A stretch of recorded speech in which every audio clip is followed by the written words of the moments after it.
आतापर्यंतच्या 3 महत्त्वाच्या बातम्या या विशेष बातमीपत्रामध्ये तुम्हा सगळ्यांचं स्वागत। मी प्रशांत सागवेकर। आतापर्यंतच्या 3 महत्त्वाच्या बातम्यांमध्ये पहिली बातमी, पुण्यातल्या नवले पुलावर झालेल्या अपघात प्रकरणामुळे नृत्यांगना गौतमी पाटील मोठ्या अडचणीत सापडली आहे। गौतमी पाटील हिच्या मालकीच्या कारनं 30 सप्टेंबरला पहाटे एका रिक्षाला धडक दिली। यामध्ये रिक्षाचालक सामाजी विठ्ठल मरगळे गंभीर जखमी झाला। या अपघाताच्या वेळी गौतमी पाटील कारमध्ये नव्हती, मात्र रिक्षा चालकाच्या नातेवाईकांनी गौतमी पाटीलला अटक करा आणि तिच्यावर कारवाई करा अशी मागणी केली आहे। या संदर्भात पुणे पोलिसांनी गौतमी पाटीलला नोटीस बजावली आहे। तिला अटक होण्याची शक्यता आहे। दुसरी बातमी, आज मुख्यमंत्री फडणवीसांच्या उपस्थितीमध्ये ओबीसी नेत्यांची एक महत्त्वाची बैठक होतीये। या बैठकीत हैदराबाद गॅझेट संदर्भी GR वरती प्रश्न उपस्थित केला जाणार आहे। बबनराव तायवाडे या बैठकीला गैरहजर राहण्याची शक्यता आहे। मराठा आरक्षणाच्या हैदराबाद गॅझेटला ओबीसी नेत्यांचा विरोध आहे। चंद्रशेखर बावनकुळे सध्या ओबीसी उपसमितीचे अध्यक्ष आहेत। विजय वडेट्टीवार या बैठकीला उपस्थित राहणार असल्याचं बोललं जातं। तिसरी बातमी नवी मुंबईतून आहे। नवी मुंबईतल्या एका कार्यक्रमात राज्याचे वनमंत्री गणेश नाईक यांनी नाव न घेता उपमुख्यमंत्री एकनाथ शिंदे आणि खासदार डॉक्टर श्रीकांत शिंदे यांच्यावरती सडकून टीका केली। ज्या मूर्ख लोकांना नवी मुंबईतील FSI वाढवला त्याला जर नगर विकास विभागाने मंजुरी दिली तर नवी मुंबई पाण्याखाली जाईल, नागरिकांना जीणं मुश्किल होईल। यावर राज्याचे उद्योग मंत्री उदय सामंत यांनी संताप व्यक्त केला। वारंवार शिवसेनेवर टीका खपवून घेणार नाही। नाईकांना जर काही अडचणी असतील तर त्यांनी एकनाथ शिंदेंची वेळ घेऊन त्यांच्याशी चर्चा करावी असं उदय सामंतांनी स्पष्ट केलं। 3 महत्त्वाच्या बातम्या आपल्या समोर आहेत आणि या संदर्भात आपण चर्चा करण्याचा प्रयत्न करणार आहोत। आता माझ्यासोबत या संदर्भात बोलण्याकरता म्हणून काही पाहुणे आहेत आणि त्यांची आपण ओळख करून घेऊया। सगळ्यात पहिल्यांदा माझ्यासोबत आहेत RTI कार्यकर्ते विजय कुंभार आणि आमचे पिंपरी चिंचवडचे प्रतिनिधी अविनाश परबत। या दोघांकडून सुद्धा आपण गौतमी पाटीलच्या कार संदर्भात माहिती घेण्याचा प्रयत्न करणार आहोत। अविनाश, सगळ्यात प्रथम आपल्याकडे येतोय। विजय कुंभार आपल्यासोबत आहेत, त्यांच्याकडेही आपण जाणार आहोत। विजय कुंभार हे आपल्यासोबत आहेत, RTI कार्यकर्ते आहेत। विजयजी, ज्या पद्धतीनं हा अपघात झाला आणि या अपघातामध्ये एक रिक्षाचालक गंभीररित्या जखमी झाला, त्याच्यावरती पुण्यामधल्या एका रुग्णालयामध्ये उपचार सुरू आहेत। आज तागायत जोपर्यंत चंद्रकांत पाटलांचा फोन गेला नाही तोपर्यंत पुणे पोलिसांनी याच्यावर कोणतीही कारवाई केली नव्हती, कोणतीही नोटीस बजावली नव्हती। या संदर्भात आपलं म्हणणं काय, आपली प्रतिक्रिया काय? पहिली गोष्ट म्हणजे या अपघातामध्ये जे जखमी झाले त्यांच्याबद्दल सहानुभूती निश्चितपणे आहे। जी। परंतु ज्या पद्धतीने चंद्रकांत पाटलांनी फोन केला आणि आता असं म्हटलं जातंय की गौतमी पाटीलवर काहीतरी आता संकट येणार, तिच्या बाबतीत चौकशी सुरू होणार, हे मला वाटतं पूर्णपणे चुकीचं आहे। जी। राजकारण्यांच्या भूमिका ह्या परस्पर विरोधी नसाव्यात। जी। गौतमी पाटील त्या गाडीमध्ये नव्हत्या हे आता स्पष्ट झालेलं आहे। मग त्यांना अटक करा कशासाठी? हं। त्यांनी चौकशी केली पाहिजे होती, मदत केली पाहिजे होती, हा त्यांच्या स्वभावाचा किंवा त्यांच्या माणुसकीनुसार त्या ठरवतील। परंतु अशा पद्धतीने जर केवळ गाडीत होतं किंवा मालक गाडीचा कोणीतरी आहे जी। म्हणून अटक करायचं झालं तर आतापर्यंत किती राजकारण्यांच्या स्वतः राजकारण्यांचे अपघात झाले, राजकारणी गाडीत असताना अपघात झाले, मुलांनी अपघात केले, परंतु त्याच्यामध्ये कधी कुणाला अटक करण्याची जी। मागणी झाली नाही। शिवाय जर आता या मोठ्या कंपन्या गाड्या चालवतात, त्यांचे ॲक्सिडेंट झाले म्हणून त्या कंपन्यांच्या मालकांना अटक करा वगैरे असं जर कोणी म्हणत असेल, जी। तर ते थोडंसं चुकीचं आहे। ते कायद्याला पण धरून नाही पण आणि एकूणच राजकारणात विजय कुंभारजी, याच्यात केवळ आपल्याला असं वाटत नाही की पुणे पोलीस गौतमी पाटीलला या संपूर्ण प्रकरणामध्ये फेवर करतायत? ज्या पद्धतीनं हा अपघात झाला, भले ती गाडीमध्ये नव्हती असेल, मात्र ती गाडी तिची असेल, तिची आहे, तो ड्रायव्हर तिचा आहे आणि जर अशा पद्धतीचा अपघात झाला असेल तर तिनं पुढे येऊन या संदर्भात निदान मदतीची भूमिका जी आहे ती घेतली पाहिजे होती। हा त्यांच्या त्यांच्या माणुसकीचा भाग झाला। त्यांनी ते करायला हवं होतं असं मलाही वाटतं। जी। परंतु त्यांना कितपत समजलं, कितपत त्यांनी ते सिरियसली घेतलं, त्यांच्यापर्यंत काय माहिती पोहोचली, या गोष्टी आपल्याला अजूनही माहिती नाहीये। आणि अशा गोष्टी म्हणजे आता असा उदाहरणार्थ एखाद्या बसचा ॲक्सिडेंट झाला, ती कुठल्यातरी मोठ्या कंपनीची गाडी असते, मालक मोठा असतो, मग त्या मालकाला बोलवायचं का? पुण्यात असे कितीतरी अपघात रोज होत असतात। मला त्या अपघातात जखमी झाल्याबद्दल पूर्णपणे सहानुभूती आहे। परंतु मग त्यावेळेला मागणी करतात का की त्यांना अटक करा? त्यावेळेला का उलट त्या आरोपींच्या पण विजयजी, नातेवाईकांना याच्यामध्ये वाचवण्याचा एक प्रयत्न प्रश्न केला? राहतो, जर आपण याच्यामध्ये गौतमी पाटीलला सुद्धा गंभीररित्या घेणार नाही आहोत, ती निर्दोष आहे असं म्हणणार आहोत, दुसरीकडे जो जखमी झाला आहे त्याची जबाबदारी घेणार कोण? त्याचा खर्च कोण करणार? तो बिचारा साधा रिक्षावाला आहे. तो आपल्या पोटापाण्यासाठी रिक्षा चालवतोय. त्याला धडक बसली, तो आता सिरियस आहे. त्याच्या मुलीला चंद्रकांत पाटलांपर्यंत जाऊन बसावं लागतं. इथपर्यंत परिस्थिती गंभीर आहे. याचा अर्थ त्यांना मदतीची अपेक्षा आहे. मग ती कोण करणार? मदतीची अपेक्षा आहे, परंतु अपघात ज्यावेळेला घडतात, आपलं माणुसकी म्हणून हे सगळं तुम्ही म्हणताय ते बरोबर आहे. जी, परंतु कायदा म्हणून बरोबर आहे का, इथं मुद्दा येतो. आता गौतमी पाटीलने तिथं जायला पाहिजे, त्यांना मदत केली पाहिजे वगैरे वगैरे सगळं ठीक आहे. पण आता हाच दुसऱ्या बाजू विचार करा. ह्या चंद्रकांत पाटलांनी पोलिसांना फोन केलाय तिला अटक करा म्हणून. जी, मदत करा म्हणून नाही, तिला उचला म्हणून फोन करा. पण हेच यांच्याकडे राज्य सत्ता आहे, राज्यात सत्ता आहे. यांच्या शब्दावर करोडोंची बिलं माफ होऊ शकतात. त्यांनी काय मदत केली आतापर्यंत? जी, ठीक आहे, अपघात झालाय, सगळ्यांना सहानुभूती असली पाहिजे. सगळ्यांनी तिथं गेली पाहिजे, सगळ्यांनी मदत केलं पाहिजे. पण केवळ कोणीतरी एक सेलिब्रिटी आहे म्हणून त्यांना टार्गेट करणं, इथं मला तसं वाटतंय. याच्या जागी रोज नवले पुलावर तर नवलेपुरा ॲक्सिडेंटचा ब्रिज आहे. तिथं जी. ॲक्सिडेंट होऊ नयेत म्हणून काय केलं या राजकारण्यांनी आत्तापर्यंत? ज्या ज्या सोयी केल्या त्याच्यातून ॲक्सिडेंट वाढतच गेलेत. मला गौतमी पाटीलबद्दल सहानुभूती नाही. तिने तिचं आपलं काम केलंच पाहिजे, तिथं गेलं पाहिजे. पण हा त्यांच्या स्वभावाचा, त्यांच्यातला कितपत माणुसकी आहे त्याचा प्रश्न आहे. पण राजकारण्यांनी असं त्यांना अटक कराच. ज्या महिला त्या गाडीमध्ये उपस्थित नाहीत, त्यांना अटक कराच असं म्हणणं कितपत योग्य आहे? त्याऐवजी त्यांनी हॉस्पिटलला फोन विजय लावला असता. कुंभारजी, आमचे प्रतिनिधी त्यांचं अविनाश परबत आत्ता माझ्यासोबत आहेत. आपण त्यांच्याकडून या संदर्भातली आत्ताची अपडेट घेण्याचा प्रयत्न करूया. आपल्याला थोडंसं चित्र स्पष्ट होईल. अविनाश, आत्ताची त्या ठिकाणची स्थिती काय आहे? गौतमी पाटील बाबत पोलिसांनी काय भूमिका घेतली आहे आणि ज्या पद्धतीनं चंद्रकांत पाटलांनी पोलिसांना सूचना दिल्या होत्या, आदेश दिले होते, त्याचं कशा पद्धतीनं पालन होत आहे? खरं तर मंगळवारी जो अपघात झाला होता त्यानंतर पोलिसांनी ड्रायव्हरला अटक केली होती आणि ड्रायव्हरने सांगितलं होतं की ही गौतमी पाटील यांची गाडी आहे, कार आहे. परंतु त्यानंतर जे आहे ज्या रिक्षा चालकाचे जखमी झाला होता त्यांचे नातेवाईक जे आहे ते पोलीस ठाण्यामध्ये गेले होते आणि पोलीस ठाण्यामध्ये गेल्यानंतर त्यांनी सांगितलं आहे पोलिसांना की या गाडीमध्ये गौतमी पाटील देखील होती. त्यामुळे आम्हाला त्या घटनेच्या वेळेचा जो सीसीटीव्ही आहे तो आम्हाला दाखवण्यात यावा. त्याचबरोबर सीडीआरची देखील आम्हाला माहिती द्यावी अशी मागणी जी आहे ती रिक्षा चालकाच्या नातेवाईकांनी पोलिसांकडे केली होती. जी, परंतु पोलीस कोणत्याही प्रकारचं आम्हाला सहकार्य करत नाही असा आरोप देखील परिवाराने केलेला आहे. परंतु पोलिसांकडून असं सांगण्यात येतं की त्या गौतमी पाटील याला नोटीस ऑलरेडी पाठवण्यात आली होती. त्यानंतर काल देखील दुसरी नोटीस पाठवण्यात आली आहे. परंतु गौतमी पाटील जी आहे ती अजूनही तिच्या कार्यक्रमामध्ये व्यस्त असल्यामुळे पोलीस ठाण्यामध्ये आले नाही. त्यामुळे नातेवाईकांचा देखील एक रोष आहे की पोलिसांचं हे रिक्षा चालक असल्यामुळे ते पोलीस जे आहे ते टाळाटाळ करतात का असा आरोप जो आहे तो नातेवाईकांकडून करण्यात आला होता. परंतु आता पोलीस जे आहे पोलिसांनी अजून एक पाऊल पुढे उचलत एक अधिकारी जी नेमणूक केली आहे आणि स्पेशल अधिकारी ठेवून जे आहे या पूर्ण घटनेचा तपास हा करण्यात येणार आहे. क्रेन कोणी मागवली होती, घटना झाली त्यावेळी तिथं प्रत्यक्षदर्शी कोण होतं, क्रेन कोणी मागवली, त्याचबरोबर कोणी कॉल केला होता पोलिसांनी, या सर्वांची तपासणी जी आहे ते एक नक्कीच विशेष अविनाश. अधिकाऱ्याकडून करण्यात येणार आहे. नक्कीच. विजय कुंभारजी, अविनाशने जे आत्ता सांगितलं त्याच्यावरून आपल्याला एक गोष्ट लक्षात येते, प्रश्न खूप आहेत. म्हणजे आपण क्लिअर कट आत्ता लगेच ताबडतोब असं म्हणता येत नाहीये की गौतमी पाटील ह्या त्या गाडीत नव्हत्याच.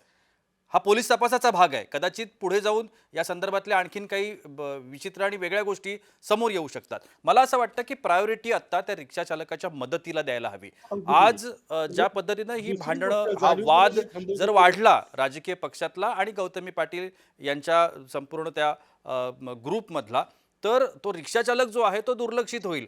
आणि आज जर तो ज्या पद्धतीनं सिरियस आहे असं म्हटलं जात आहे, त्याला उपचारांची आवश्यकता आहे, त्याला पैशांच्या मदतीची आवश्यकता आहे, त्या गोष्टीला प्रायोरिटी देण्यासाठी म्हणून आपण प्रयत्न करायला पाहिजे.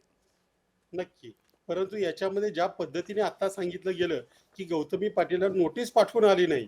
हा मात्र माझा जर घडला असेल तर गंभीर गुन्हा आहे. जी, तिथं असताना उपचार केले नाहीत, तो त्यांच्या माणुसकीचा खरं तर त्यांनी करायला हवेत, पण त्या नाहीत असं पोलिसांचंही म्हणणं आहे. त्या जी, नव्हत्या गाडीमध्ये. तर या गोष्टी बारकाईने बघता येतील. केवळ तिला उचललं पाहिजे ही जी भाषा आहे, त्याला माझा आक्षेप आहे. प्रत्येक गुन्ह्यामध्ये नेमकं काय घडलं जी, ते बघितलं आणि हे सगळ्यांना समान असलं पाहिजे. जी, म्हणजे आज ती व्यक्ती तुमच्यापर्यंत पोहोचली म्हणून वेगळा नाही आणि हे जे तुम्ही म्हणालात त्या रिक्षा चालकाला मदत, तर चंद्रकांत पाटलांनी आधी ते केलं पाहिजे आणि नंतर मग गौतमी पाटील किंवा कुणाला उचलायचे असेल जी, तर मग ती भाषा केली पाहिजे. एवढंच नक्कीच मला म्हणायचं. नक्कीच नक्कीच. धन्यवाद विजयजी, आपण दिलेल्या विस्तृत या विश्लेषणासाठी आणि आपल्या मतांसाठी. आपण सहभागी झालात त्यासाठी महत्त्वाचे आभार. दुसऱ्या बातमीकडे वळतोय. मराठ्यांच्या शासनादेशासंदर्भातली ही बातमी आहे. मराठ्यांच्या शासनादेशावरती ओबीसींनी आक्षेप घेतलाय. मुख्यमंत्री फडणवीसांकडे ओबीसी गाऱ्हाणं मांडणार आहेत आणि त्या संदर्भात थोड्याच वेळामध्ये एका बैठकीला देखील सुरुवात होणार आहे. मुख्यमंत्री फडणवीसांच्या या संपूर्ण सहभाग कसा असणार आहे, मुख्यमंत्री काय निर्णय घेतील याबद्दल आपण बोलणारच आहोत. मात्र त्याआधी आपण या प्रतिक्रिया बघूया.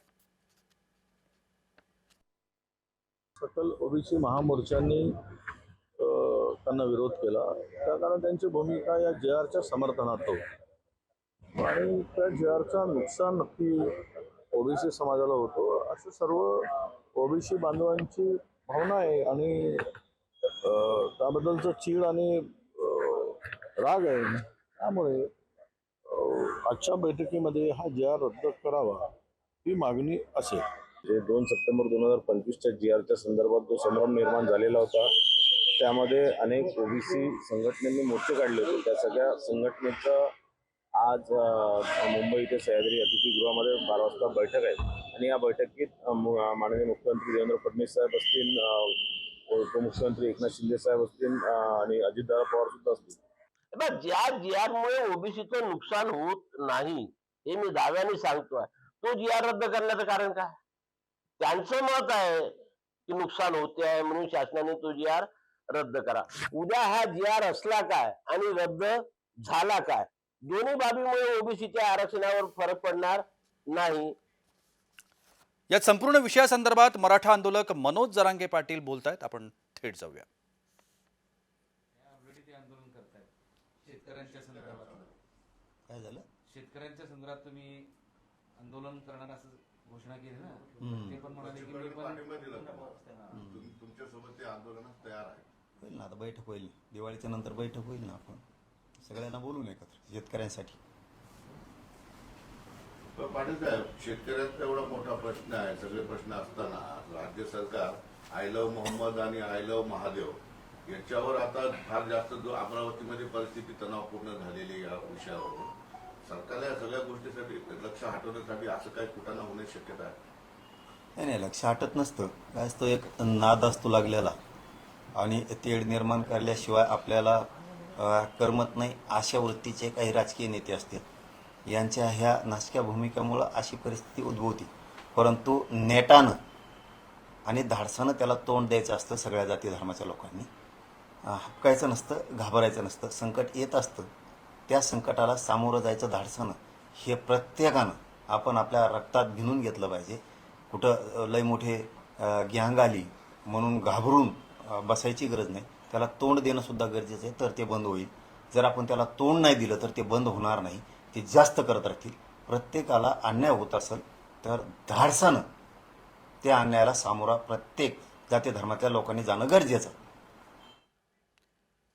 ओबीसी नेत्यांच्या आजच्या बैठकीसंदर्भात बोलण्याकरता माझ्यासोबत आता आहेत जरांगे समर्थक गंगाधर काळकुटे आणि ओबीसी नेते मंगेश ससाणे. आपण दोघांकडूनही या संदर्भात त्यांचं जे प्रतिक्रिया आहे, त्यांचं जे म्हणणं आहे ते जाणून घेण्याचा प्रयत्न करूया. मला पहिल्यांदा जायचं आहे मंगेश ससाणे आपल्याकडे. ज्या संदर्भात तुमची भूमिका समोर येते आणि आज आपण मुख्यमंत्र्यांना या सगळ्या संदर्भात चर्चेसाठी तुम्ही त्यांच्याकडे जाणार आहात आणि या सगळ्या संदर्भात तुम्ही बोलणार आहात, नेमकं तुमचं या सगळ्या संदर्भातलं म्हणणं काय आहे?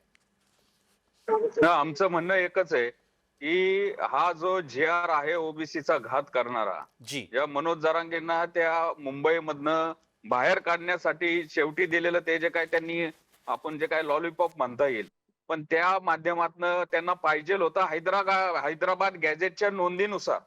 पण त्यांनी आतमध्ये जे शेवटच्या पॅरेग्राफ मध्ये जे केलंय, म्हणजे मला जातीचा दाखला पाहिजे असेल तर मला अफिडेव्हिट द्यायला लागतं, मला सिद्ध करावं लागतं माझी वंशावळ काय आहे. पण इथं काय केलं यांनी की तिराईत व्यक्तीने अफिडेव्हिट द्यायचं आणि नातेसंबंधातील आहे, कुळातील आहे म्हणून याला मी कुणबी आहे हा माझ्या नातेसंबंधातला आहे, हा माझ्या कुळातला आहे, असा तिराईत व्यक्तीच्या शब्देवर सर्टिफिकेट वाटण्याचा हा होलसेलचा आता जो जी आर आलेला आहे, तर तो ओबीसीच्या मुळावर उठणार आहे. त्यासाठी आम्ही गेल्या तो जे आर आल्यापासून आम्ही विरोध करतोय. खरं तर सरकारला उशिरा सुचलेलं शहाणपण म्हणता येईल, कारण की त्यांनी ही अशी मिटिंग लावली. जी. याच्या आधी एक मिटिंग लावली होती, पण जे सरकार पुरस्कृत आणि सरकार धार्जिने जे संघटना होत्या, त्यांनी त्या जे ला वैध ठरवलं, त्यांनी त्या जे ला समर्थन दिलं. जी. पण 99% ओबीसीच्या सगळ्या संघटना, सगळे अभ्यासक, सगळे नेते यांचं एक म्हणणं आहे की मुळात ह्या कुणबी दाखल्यांमुळे ओबीसीच्या आरक्षणाला घरघर लागलेली आहे. जी. आम्हाला ग्रामपंचायत पासून पंचायत समिती, नगरपालिका, महानगरपालिका, जिल्हा परिषद याच्यामध्ये कुठं कुठं आमचं जे ओबीसीचं आरक्षण आहे शिक्षणामध्ये, नोकरीमध्ये, जी. या कुणबी दाखल्यांनी आमचे हे हक्क हिरावून घेतले जातात. थोडक्यात त्यामुळे आज ससाणेजी आम्ही आपल्याला आमची असं म्हणायचंय की मुख्यमंत्री किंवा सरकार, महायुती सरकार हे मराठा आरक्षणाला झुकतं माप देते किंवा मराठ्यांना झुकतं माप देते? हा, नक्कीच दिलेलं आहे. कारण की पहिल्यांदा गायकवाड कमिटीचा रिपोर्ट आला, जी. तो त्याच्या माध्यमातून आरक्षण दिलं. नंतर परत शुक्रे कमिटी, परत आता ते शिंदे कमिटी आली मागच्या वर्षी, असाच सगळे सोयरेचा जी आर काढला. जी. त्याच्यामध्ये गणगोत आणखीन कुठले शब्द टाकले. आता त्याचाच दुसरा सक्का भाऊ आणलाय. याच्यामध्ये मग नातेसंबंधातील, कुळातील, की जे शब्द व्याख्येमध्येच नाही. म्हणजे एका समाजाला तुम्ही रेड कार्पेट टाकायचं. या जी. ओबीसी, व्हीजेएनटी, एसबीसी मध्ये जवळजवळ 450 जाती आहेत. त्यांच्या जी. बाकीच्या कोणत्या ससाणेजी आपण भटक्या प्रतिक्रिया पारधी- घेऊया. जरांगे समर्थक गंगाधर काळकुटे आपल्या सोबत आहेत. गंगाधरजी, ससाणेंचं म्हणणं तुम्ही ऐकलं असेल स्पष्टपणे, आणि त्यांनी त्यांच्या म्हणण्याचा जो ओघ आहे किंवा त्यांचं जे म्हणणं आहे, सरकार मराठ्यांना झुकतं माप देतंय, अशा पद्धतीचं ओबीसी नेत्यांचं म्हणणं आहे. आपली प्रतिक्रिया? नक्कीच सरकार झुकतं माप देतंय. मुख्यमंत्री देवेंद्र फडणवीस साहेबांनी एक चांगला निर्णय घेतलाय, तो जी आर दिलाय. उपसमितीचे अध्यक्ष असतील किंवा सरकार आहे, जी. त्यांनी त्यांचं काम केलंय. ससाने किंवा त्यांना काही बाकीच्या लोकांना ऑब्जेक्शन आहेत, ते गेलते ना, कोर्टात गेलेत, आणखी सुप्रीम कोर्टात, हायकोर्टात गेलेत, सुप्रीम कोर्टात जातील. जी. परंतु जे नियमात आहे, नियमात बसून दिलंय, कायद्याच्या चौकटीत बसून हा जी आर दिलेला आहे. त्याच्यामुळं एकीकडं ससानेजी मगाशी म्हणाले की हा लॉलीपॉप आहे, मुंबईतून बाहेर जाण्यासाठी आम्हाला, मनोज दादाला आम्हाला दिलेला, आणि जी. दुसरीकडे म्हणतात याने ओबीसीचं आरक्षण जाणार आहे. मग जी. नेमकी यांची दुटप्पी भूमिका, यातली नेमकं खरं काय हे त्यांनी सांगावं ना. म्हणजे एकीकडं मराठा समाजाला दिलेला जी आर, दोन्ही बद्दल तुम्ही असं साशंकता नका ठेवू, कुठली तरी एक भूमिका घ्या. सरकार आमची भूमिका स्पष्ट आहे. या जी आरनी ओबीसीचा घात होणार आहे. कुणी होणार आहे कुणाला तर- नाते संबंधातला आता कुळातला कायद्यात म्हणून आहे, affidavit मुख्यमंत्री देणार आहे. महोदयाने बैठक बोलवली, राज्याचे मुख्यमंत्री महोदयाने सांगितलंय यामुळे ओबीसीचं नुकसान होणार नाही. राज्याच्या प्रमुख माणसाने सांगितल्यानंतर आपण विश्वास ठेवला पाहिजे. ससाने साहेब, तुम्हाला माहित आहे मुख्यमंत्री महोदय सगळ्या जाती धर्माला घेऊन अहो, जाण्याचं राज्याच्या त्यांचं प्रमुख- वक्तव्य अहो, आलेलं आहे. राज्याच्या प्रमुख राज्याच्या त्यांनी प्रमुख तुम्हाला आधी सांगितलंय, पण आज सांगत बैठक आहे, होते, तुमचं वेगळं समाधान होईल. ईडब्ल्यूएसचं घ्या, एससीबीसी वेगळं दिलेलं आहे, ते घ्या. SCBC मग ला राज्याच्या तुम्हीच लोकांनी प्रमुखाची SCBC घालवलं ना. राज्याच्या फडणवीस साहेबांनी प्रमुखाची दिलेलं SCBC एवढा तुम्ही मान लोकांनी मर्यादा घालवलं. तुम्ही का नाही ठेवली? ससाने साहेब, ओबीसीच्या ताटातच तुमच्याच का लोकांनी बसले? घालवलं. ही वेळ अहो, आली नसती. राज्याच्या प्रमुखाने जे एससीबीसी त्यावेळेस जर आरक्षण तुम्ही- दिले काय कुठे त्यावेळेस साहेब? जर SCBC राज्याच्या तुम्ही प्रमुखाने घालवलं दिलेलं नसतं, एससीबीसी फडणवीस आरक्षण साहेबांनी नाही दिलेलं, चालत तर ही वेळ का? आज आली नसती. आणि देशाच्या त्याच वेळेस ते टिकलं प्रमुखांनी असतं. दिलेलं ईडब्ल्यूएस आरक्षण ते डावलायचं. राज्याच्या आम्ही डावललं प्रमुखाला नाही आईमावरनं ते. शिव्या तुम्ही माहिती द्यायच्या. घ्या, तुम्ही आणि अभ्यास आता आम्हाला काय म्हणता त्याचे, राज्याच्या तुम्हाला प्रमुखांनी माहिती आहे दिलेलं ससानेजी. मान्य करा. तुम्ही कसं माहिती तुम्ही घ्या ना. दुटप्पी भूमिका घेताय? तुम्ही माहिती एससीबीसी घ्या, आरक्षण तुम्ही कोणी दिलं सरकारशी मागच्या बोला. वर्षी? जानेवारीमध्ये संविधानिक- मागच्या वर्षी एससीबीसी आरक्षण राज्याच्या प्रमुखांनी दिलेलं ते एकदम खुशी खुशीमध्ये मान्य करा ना. ते का नाही नाही ना, तुम्हाला आता चालणार? आता EWS मंगेश ससाणेजी, देशाच्या आता प्रमुखांनी- मंगेश ससाणेजी, आता जी बैठक होणार आहे, मुख्यमंत्र्यांसोबत बैठक होणार आहे, मुख्यमंत्र्यांसमोर तुम्ही काय गाऱ्हाणं मांडणार आहात आणि मुख्यमंत्र्यांकडून कोणत्या मदतीची आपल्याला अपेक्षा आहे किंवा कोणत्या भूमिकेची अपेक्षा आहे? नाही, आम्हाला या भूमिकेची अपेक्षा आहेत. आमच्या ज्या हरकती आहेत त्या एकदम तीव्र आहेत. याचा आम्ही बऱ्याच जे पण कायदे तज्ञ आहेत या सर्वांकडून आम्ही सगळं विश्लेषण केलेलं आहे. जी. त्यामुळं या जे आर मुळे फक्त हा नवीन पायंडा पडतोय. जातीचे दाखल्याचा सुळसुळाट, त्याच्यामध्ये भ्रष्टाचार, दररोज एक नवीन प्रकरण आहे. आताच कुठल्या तरी एक महिला कोणतरी अधिकारी होत्या, त्यांना लाच घेताना प्रकरण, हेच कुणबी दाखले देताना. त्यामुळं जातीचे दाखले देण्याचा कायदा हा अधिक कडक करण्यात यावा, जी. असं माधुरी पाटील मध्ये सांगितलं, जयश्री पाटील मध्ये सांगितलंय सुप्रीम कोर्टाने, हायकोर्टाने. आणि इथं तुम्ही कुठलाही सगळं अधिकारी डायल्यूट ससाने करताय. साहेब चुकीचं देत नाही. कुठलाही अधिकारी चुकीचा दाखला देत नाही. अहो, त्याच्या कुठला- नोकरीचा अहो, प्रश्न मग कसं काय? असतो. अहो, कसं काय? किती जण सापडलेत? किती जण झालं तर सापडलेत? त्याच्यावर आता सरकार मागच्या कारवाई करेल आठवड्यातली ना. घटना आहे. चुकीचं कोणीही मग करणार कडक नाही. केलं काही ना? अधिकाऱ्यांना नाही, सगळ्याला आपली नियम- नोकरी प्यारी असते. चुकीचं कोणी नियम केलं तर सरकार सोडत नाही. नियम अधिकारी कडक करण्याला चुकीचं तुमची करणार नाही. हरकत काय आहे? करा ना, अहो, आमचं जे काहीच हरकत नाही. आमचं काही हरकत नाही, कलेक्टर, परंतु तुम्ही तहसीलदार, या जिहाचा विरोध करू नये, ही आमची विनंती एसडीओ आहे. हे अहवाल द्यायचे, ते आता तलाठी लेवलला आणलंय.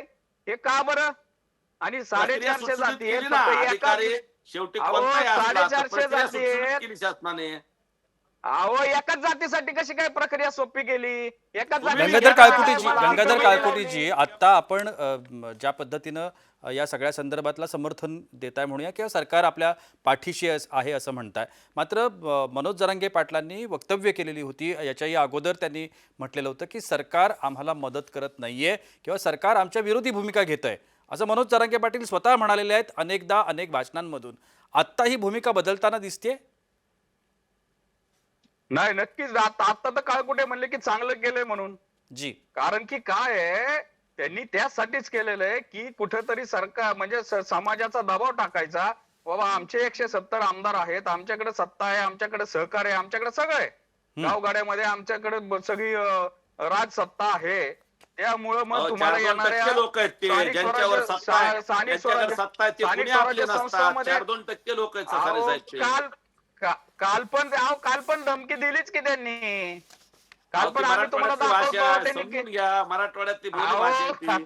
तुम्ही पुण्याला मला राहता, खरं तुम्ही तुमचं लय पुण्यात कौतुक वाटतं. उच्च शिक्षित लोक आहेत. आम्ही मराठवाड्यातले त्यांच्या चुका गोरगरीब दाखवायला लोक सुरुवात आहोत, केली समजून घ्या. की मराठवाड्यातली भाषा. आमच्या आम्ही काय मराठवाड्यातल्या इंग्लंड भाषा अमेरिकेमधनं आमच्यावर आलोय अन्याय का? नका करू ससाणे साहेब. आम्ही काय लास वेगास मध्ये का कुठल्या तुम्ही अमेरिकेतल्या पश्चिम शहरामध्ये महाराष्ट्र जन्मलोय? पुण्यातल्या आम्ही पण पुणे महाराष्ट्रातले शिक्षणाचं लेकरं बाहेर आहे. जर तिथून येता तुम्ही, पुण्यातले लोक आहेत तुम्ही, आ- थोडं मराठी भाषेबद्दल अहो, गप्पा आम्ही करू नका. असलो तरी आमचा गावगाड्यामध्ये सर्वसामान्य 450 माणसाची भाषा जातीचा आहे ती ओबीसी ससाणे समाज साहेब. विखुरलेला आहे. अहो, पालापालाने फिरतो वैद्य वाढवायची सर्वसामान्य तर माणसाची तुम्हाला भाषा आहे ती, मराठवाड्यातली बोली भाषा आहे.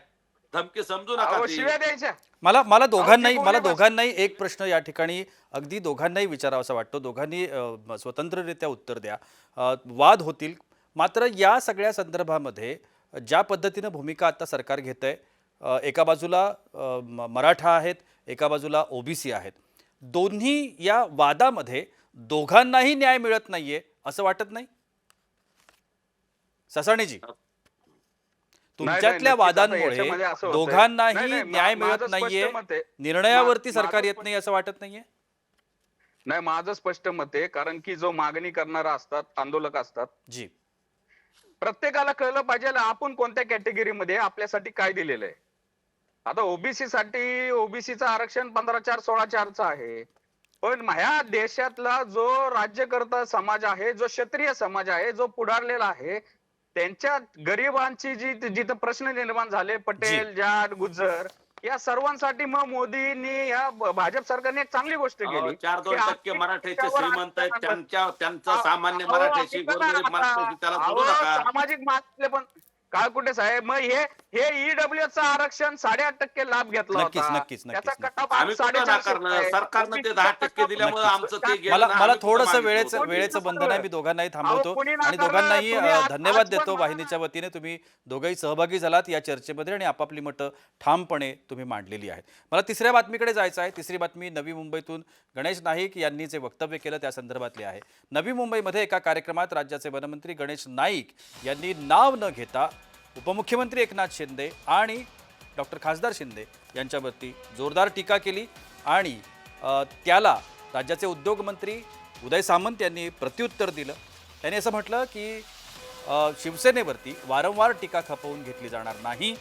जर गणेश नाईकांना काही प्रॉब्लेम असेल, काही अडचणी असतील, समस्या असतील, एकनाथ शिंदेंबद्दल त्यांना काही म्हणायचं असेल तर त्यांनी शिंदेंची भेट घ्यावी आणि त्यांच्याशी चर्चा करावी.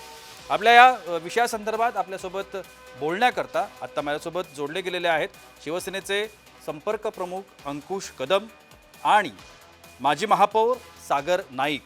आपण या दोघांनाही या सगळ्या संदर्भात बोलतं करणार आहोत. वेळ कमी आहे, मात्र थोडक्यात ही मंडळी आपलं मत व्यक्त करतील, आपण अपेक्षा करूया. सगळ्यात पहिल्यांदा शिवसेना संपर्क प्रमुख अंकुश कदमजी. अंकुश कदमजी, कसं पाहता या संपूर्ण प्रकरणाकडे, गणेश नाईकांच्या वक्तव्याकडे?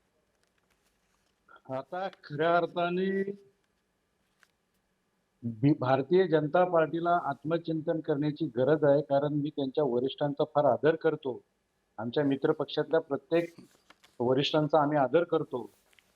आणि ही जी केविळवाणी धडपड चालू आहे जी की फक्त आणि फक्त त्यांचे जे पुत्र आहेत त्यांना विधानसभेमध्ये त्यांनी राष्ट्रवादीमध्ये पाठवलं होतं आणि आता पुन्हा त्यांना बीजेपीत घ्यायचंय आणि त्यांना घेतलं जात नाहीये आणि म्हणून फक्त आणि फक्त मी कसा पक्षाशी एकनिष्ठ आहे, मी बघा बीजेपीला त्रास असणाऱ्या यांना मी अंगावरती घेण्याचा प्रयत्न करतोय असं दाखवण्यासाठी हा केविलवाणा प्रयत्न चालू आहे. आज भारतीय जनता पार्टी खऱ्या नक्कीच. अर्थाने त्यांचे जे पुत्र आहेत राष्ट्रवादीमधून ते निवडणूक लढवले हा त्यांना पुन्हा का देत एक नाही? अंकुश कदमांचा हा पुन्हा एक वेगळा आरोप आहे. आपण सागर नाईकांना याचं उत्तर विचारूया. सागरजी, ज्या पद्धतीनं आता अंकुश कदम म्हणतायत की हा आपल्या मुलाला भाजपमध्ये समावेश करून घेण्याकरता म्हणून एक केविलवाणा प्रयत्न असं त्यांचं म्हणणं आहे. तुम्ही कसं बघता याकडे? बघा, प्रत्येक जण आपली भूमिका त्या ठिकाणी मांडू शकतो. जी पण या ठिकाणी नाईक साहेबांनी जी आपली भूमिका मांडलेली आहे ती फक्त नवी मुंबईच्या विकासाच्या दृष्टीने मांडलेली आहे. या ठिकाणी आम्ही कुठल्या पक्षाचं नाव घेतलेलं नाही किंवा कुठल्या व्यक्तीचं नाव घेतलेलं नाही. जी पण या नवी मुंबईमध्ये शहरामध्ये जे चुकीचे निर्णय घेतलेले आहेत त्या निर्णयाबद्दल वाचा फोडली नाही तर भविष्यात येणारी लोक आम्हाला माफ करणार नाही. त्या ठिकाणी त्या त्या व्यासपीठावरती आम्ही या ठिकाणी जे जे चुकीचं घडलेलं आहे जी त्या विविध व्यासपीठावर जाऊन आम्ही त्याविषयी वाचा फोडलेली आहे. जे चुकीचं होणार, कारण की आम्हाला या नवी मुंबईचा विकास हा सर्वोपरी आहे जी आणि त्यामुळे नवी मुंबईचा विकासाच्या दृष्टीने नवी मुंबई शहर हे जी अग्रेसर आहे. हे आम्ही विविध फोरमवरती पटवून दिलेलं आहे. आज जी शहर हे महाराष्ट्रामधलं सर्वात स्वच्छ शहर आहे, थोडंसं पाण्याने थोडंसं संपन्न वेळेचं बंधन आहे. आहे ना सागरजी. मात्र एक जे विधान आलं या सगळ्या प्रकरणासंदर्भात, नवी मुंबईकर गणेश नाईकांच्या हातात सत्ता देणार नाहीत असं शिवसेनेनं म्हटलंय. आपली प्रतिक्रिया काय? जेव्हापासून नवी मुंबई महापालिकेची स्थापना झालेली आहे तेव्हापासून अनेक प्रयत्न नाईक साहेबांच्या हातातून सत्ता घेण्यासाठी झालेले आहेत जी आणि नवी मुंबईच्या जनतेला ठाऊक आहे की सत्ता कोणाच्या हातामध्ये शोभते आणि या नवी मुंबईचा विकास कोणाच्या हातामध्ये शोभू शकतो आणि होऊ शकतो. त्यामुळे आज आज तागायत या जी शहराने नाईक साहेबांवरती विश्वास ठेवलेला आहे आणि आमचीच सत्ता त्या ठिकाणी आलेली आहे. त्यामुळे येणाऱ्या काळामध्ये मला देखील जी लोकनेते गणेशजी नाईक साहेब यांच्या नेतृत्वामध्येच लोकांचा विश्वास आहे. अंकुश त्या कदमजी नेतृत्वाखालीच काय नवी आपली महापालिकेची सत्ता प्रतिक्रिया? देणार आहे. मला येणारी या जी ठिकाणी निवडणूक आहे, आवर्जून स्थानिक स्वराज्य सांगायचं संस्था आहे, याच्यामध्ये नवी मुंबईची सत्ता नाईकांच्या हाती जाईल की शिंदेच्या हाती राहील?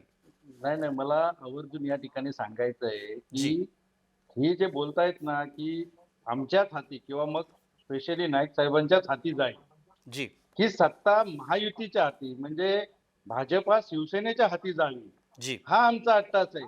आमचा अट्टास आमच्या स्वतःच्यासाठी आमच्या नाईक तुम्ही नवी मुंबईचा विकास जर का बघायचा असेल खऱ्या अर्थाने जी तर आता भारतीय जनता पार्टीचे किंवा यांच्या सगळ्यांचे नाईक फॅमिलीच्या सगळे बॅनर्स बघा, त्या बॅनर्स वरती एक विकासाचा फार मोठा डेमो आहे आणि तो जी डेमो मध्ये आता बघा तुम्ही साहेब असतील, साहेबांचे भाऊ असतील, साहेबांचे जी पुतणे असतील, साहेबांची जी मुलं असतील, साहेबांचे नातू असतील, हा यांचा विकासाचा डेमो आहे का? जी यांचा विकास म्हणजे त्यांच्या घराचा विकास, जी यांचा विकास म्हणजे सत्ता फक्त अगदी आमच्या हातात राहिली अगदी अगदी पाहिजे. कळीचा मुद्दा आहे. आपण जाता जाता सागर नाईकांचं याच्यावरती प्रतिक्रिया घेऊया. सागरजी, त्यांनी जे आता म्हटलं की विकास नक्की कोणाचा होतोय, नवी मुंबईचा हे बघा, होतोय की गणेश नाईकांच्या या कुटुंबाचा होतोय, त्यांनी ठिकाणी स्पष्टपणे थेट आरोप नवी केलाय. मुंबई आमचं कुटुंब किंवा आमचं कुटुंब खूप मोठं आहे. नवी मुंबई पूर्ण आमचं कुटुंब आहे जी आणि आम्ही हे कुटुंब काय नवी मुंबईवर लादलेलं नाहीये. जी नवी मुंबईच्या नागरिकांनी आमच्या कुटुंबातल्या प्रत्येक व्यक्ती म्हणजे ते आपले नगरसेवक असतील सगळे असतील, प्रत्येक आमच्या पक्षातला व्यक्ती हा आमचा कुटुंबाचा हिस्सा आहे. जी जी त्यामुळे त्यांना निवडून देण्याचं काम हे नवी मुंबईची जनता करत असते. जी इथे काय कोणावरती लादलेलं नाही आणि त्यांचा नाही, विश्वास मला या आमच्यावरती आहे. ठिकाणी नक्कीच त्या या ठिकाणी ठिकाणी आम्ही मला नाईक साहेब कुठेही सांगायचं बोलले नाही. त्या ठिकाणी ते बोलले नक्कीच की जर वरिष्ठांनी सांगितलं युती बरोबर लढायचं तर युती बरोबर लढलं जाईल, एकटे लढायचं तर एकटे बरोबर लढलं जाईल. नक्कीच पण त्या ठिकाणी भाजपाचा महापौर होईल अशी आमची अपेक्षा आहे आणि त्या नक्कीच आम्ही मांडलेली आहे.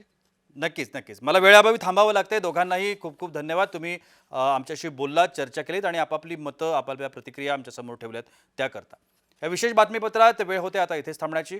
कुठेही जाऊ नका, पाहत रहा जय महाराष्ट्र.